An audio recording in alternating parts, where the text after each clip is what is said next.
Alright, so I just want to talk about my Switch collection and how it's expanded. Some of the games are new, some of them you've seen before. Like last time I didn't really do it justice. I kind of just swept through and talk about most of the game collection, but I want to just dive into it just a little bit more and talk about my experiences of the game and maybe how they've changed or differed throughout time.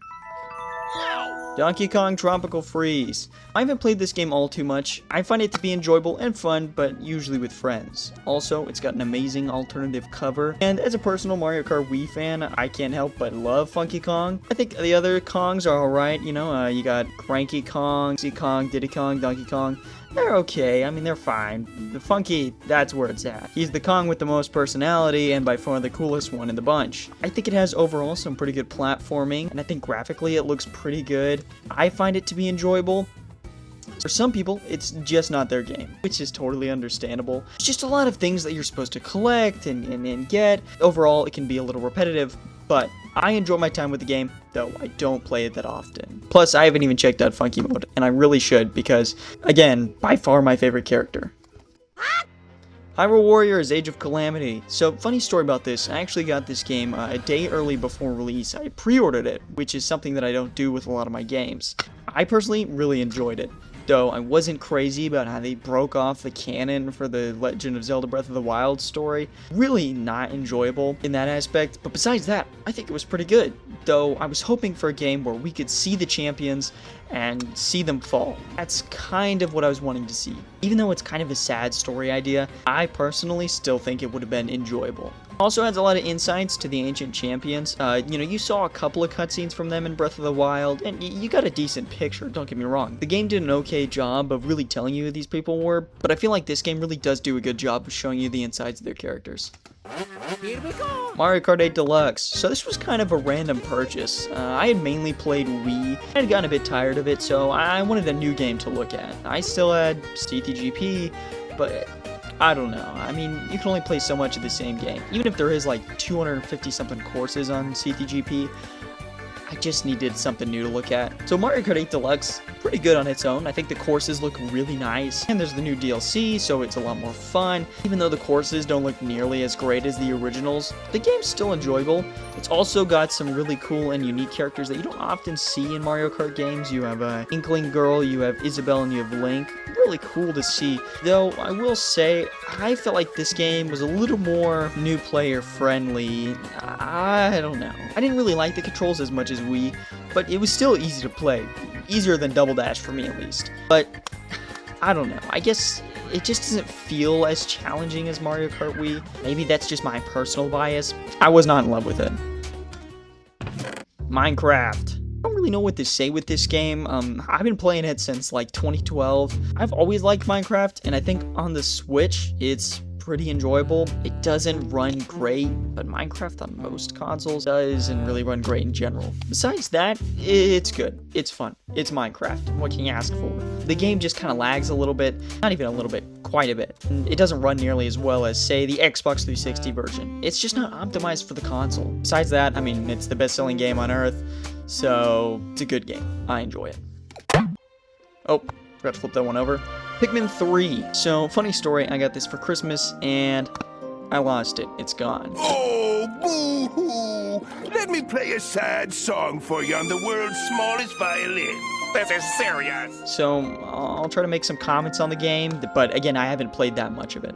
Cool thing about Pikmin 3 is that you have so many characters that you can control. I think it's like 50 to 100, and you just shoot them around, and your goal is basically to live and to accomplish certain goals throughout the day. I personally really enjoy this gameplay style. I think it's fun, I think it's interesting, and it doesn't get that boring. The problem with it, well, I don't know. It can be a little stressful at times, and I mean, I guess that's most games, right? There's a level of stress that comes with the enjoyability, but this game can be just a little bit much at times. I had gotten lost a lot. Again, I've only played so much of the game. Though the tutorial was really nice, I feel like it did a good job of instructing me of what the Pikmin were supposed to do, and, their abilities, but I would say that I enjoyed the game for the most part, for the little that I did play. I also think it's interesting with that new Switch update where they're changing the logo of Pikmin 3 to the Pikmin 4 logo, even though Pikmin 3 still looks like this. They're changing it to something else. It just seems a bit odd. I mean, you have, the cartridge, which is the same logo as this, and then you have the game, which is the same logo as this, but on the Switch front little box square thing, it's like Pikmin 4, which is kind of weird. Sonic Mania, the game I love so much and barely ever play. This game has a lot of charm. I really like those old Sonic games. I think they're so much fun to play. They just have a lot of amazing colors. Speaking of colors, sorry to interrupt myself, I really like the yellow look of this casing. I think it looks amazing. And it really does stand out from most other Switch games. I think the yellow and the red, they just look well together. That kind of strange, odd combination of colors really does just look nice. Also, the game itself just looks great, and I think the cover art is kind of a reflection of that. It's got all these bright and beautiful colors, especially in that opening cutscene. I personally really love Sonic colors. I just kind of suck at it, and I never beat it, which is one of my biggest regrets. I really wish I did. Overall, I find it to be pretty fun, pretty enjoyable, and I know this game has a lot of replayability. I'm just a little slow to the race. Pun not intended. Also, I'd just like to mention that even though this game is an amazing outside cover, the inside cover, yeah, it's kind of crap. It's not like Pikmin's where it's a beautiful background and logo, or like DK Country's where it's completely reversible. It's just plain white, and that's kind of boring. Also, Sonic Forces ad, funny because the game didn't do so well, and also Sonic Team Racing. So I played the game a little bit, I enjoyed it, thought it was pretty decent. Don't know the game, probably won't, because, I don't know, looks a little generic. Mario 3D All-Stars! Yikes. Interesting story about this one. On my Wii, I didn't know this, but you can re-download games on the Wii shop, and apparently I already had Mario 64 on my Wii, so that was pretty nice, but I still bought the game. I didn't even know it was there until after I purchased it. I was pretty nervous about getting this one because it's a limited time purchase, and you really never know what's going to be on eBay and how much it's going to be until the game is finished, and it was just exciting, and yeah, it worked on me. I bought the game. I will say though, it's kind of lazy what they've done here with this middle art. It's essentially just a collage of different screenshots of each Mario game, and while it looks nice, it doesn't really feel like a celebration of Mario's history. More so, something you whipped up in Photoshop in 10 to 20 minutes. Even then, probably like 8 actually. Though the games themselves are pretty fun, Mario 64 can be a little clunky. Sunshine, to 100% that thing is a pain in the butt. And Mario Galaxy is great. I prefer 2, but I can understand why people like 1 more. It just feels like, like a collection, but not really a celebration of Mario's history. It feels kind of half-baked in that aspect. I mean, if this released on its own at a random time, I think it'd be great, but not for a 35th year anniversary, or heck, even for a limited time purchase. It's just not worth it in that aspect. Super Smash Bros. Oh man, I love this game, and I never play it. It's kind of like the relationship I have with Sonic Colors, but to a different extent. I like Smash Bros. I find it very enjoyable. It's always fun to play with friends, but I just don't really like playing it on my own. I think that it can be a little boring. I never actually beat the story. I probably should. That's something I should spend time doing. I never found the time to really do it, though I've heard it can be pretty fun. I personally just play multiplayer with friends. Something I like using is items, which most other people don't. I think they're fun. It's a little less competitive, with items on, of course. Oh, I do understand and also love playing with just the characters themselves. I think that's really enjoyable. And if you're wondering, which you're probably not, my favorite character personally to play is Link. Number 2 might be Bowser. I think Bowser's just really good for crowd control and like when you have maybe 4 people or over, even 3 people or over.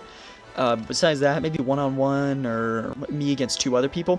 Link's kind of my go-to guy. And even then, I like playing most characters, except for Olimar. Olimar sucks. Whoa. 3D World plus Bowser's Fury. So 3D World on a game on its own, already, that would be a good Switch purchase if you don't have the game on Wii U. It did a couple updates, like it amped up the running speed and I believe decreased the load times, which I think is obviously a good thing. Graphically, I don't really know if it changed much. I would assume it's changed and maybe amped up to an extent, maybe not noticeably, at least not noticeably for me. Bowser's Fury was just, oh my gosh, that was great. I mean, it felt like kind of an in-between of Mario Odyssey and Mario 3D World. It really did have a lot of personality to it, and I genuinely really enjoyed my time with it. I also like the idea of when you get bored of an area, you've pretty much already unlocked a new one, and so on and so forth until you beat the game. And I think that's a good way of doing it. You know, you don't get too tired of the same areas, but also it's not overwhelming. There's a short amount of areas to explore. That's probably my small take on the game. I enjoyed it. I thought it was fun. I'm never going to 100% this game. I could 100% this game in 30 minutes, so, you know, enjoyable. Breath of the Wild, my 3rd Switch game. I had sadly bought one through Switch as my first game and realized that was the biggest mistake I could ever make. Mario Odyssey is really good, that was my 2nd Switch game. This game is amazing. I mean, I personally have a lot of love for this game. I had got it maybe a couple weeks after it came out, and man, I was addicted to it. What really set it in for me that I really wanted this game was Stampy Longhead's playthrough. Right then, so I'm just into the game. I love this with games as well, when they just kind of throw you into it. You know, not much guidance, just good luck in the world. And I wanted that. I wanted to play that and go through and be Link and save Zelda. I just thought it looked fun, and it was so cool. It was an open world game that apparently was one of the greatest of all time. I had to check it out, and when I did, I thoroughly enjoyed my time with it. Even weeks before Tears of the Kingdom came out, I was still playing this game. I thought it was enjoyable. You can't really not get enough of it. Plus, once you discover some of the glitches of the game, that's when it really starts getting fun. I mean, you know, some of the shrines I even had difficult with, I could just do a bomb time glitch and fly out, maybe travel long distances with a bullet time glitch. It was just a lot of fun to discover what this game had to offer. I love this game. It will easily be my top maybe 2-3 Switch games. But a game that's going to be coming up pretty soon on the list might have to blow this one out of the water. Oh man, okay, Tears of the Kingdom.